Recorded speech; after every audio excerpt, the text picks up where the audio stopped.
All right, well, switching gears now, hip-hop music and religion.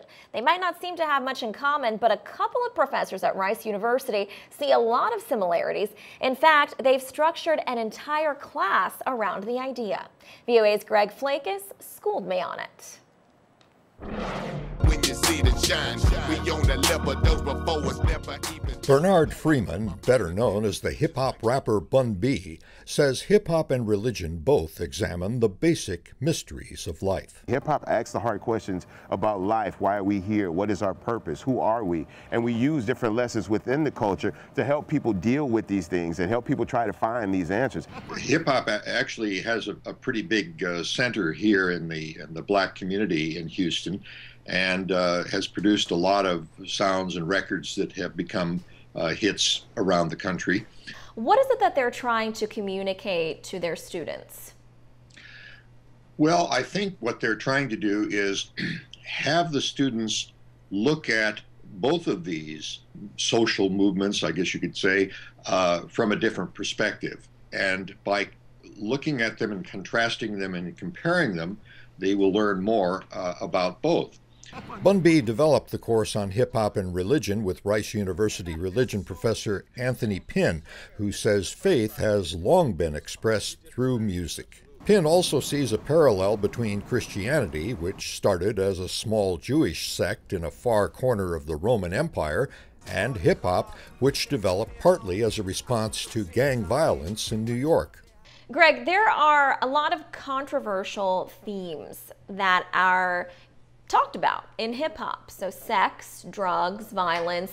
How does that possibly conflict with this idea of comparing hip-hop and religion?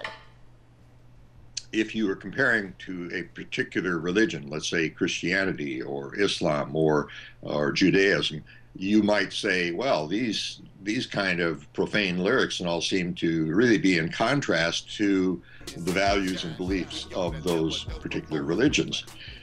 But if you look at it from a broader perspective, as religion as say a sociological phenomenon, then you start to see how those details don't so much matter. It's more the overall approach that's manifested by a particular cultural movement as opposed to religion.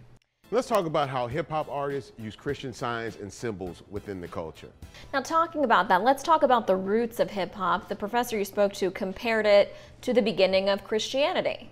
And historically, churches have been patrons of the arts. Some of the music that has motivated and moved people for centuries was commissioned by churches. He's saying you have, in the case of Christianity, a religion, a major religion. I mean, one of the major religions in the world. And it started in this corner of the Roman Empire under a people who were subjugated by the Romans, and now it has taken on a worldwide aspect.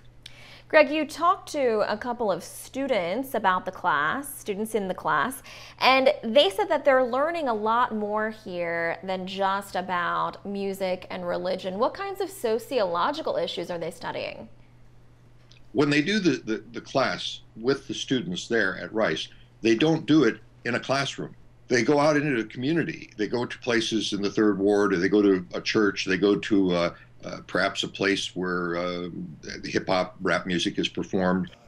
Raymond Cano and Dimitri Luke took the hip-hop and religion course and found it rewarding as well as challenging. If you're passionate about learning and you're curious about it, and you're willing to put in the work, it's an amazing class.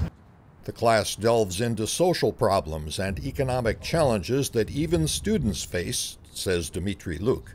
It's not as easy to get a job and to live the same like American dream that we've been living, and I think hip-hop questions that dream.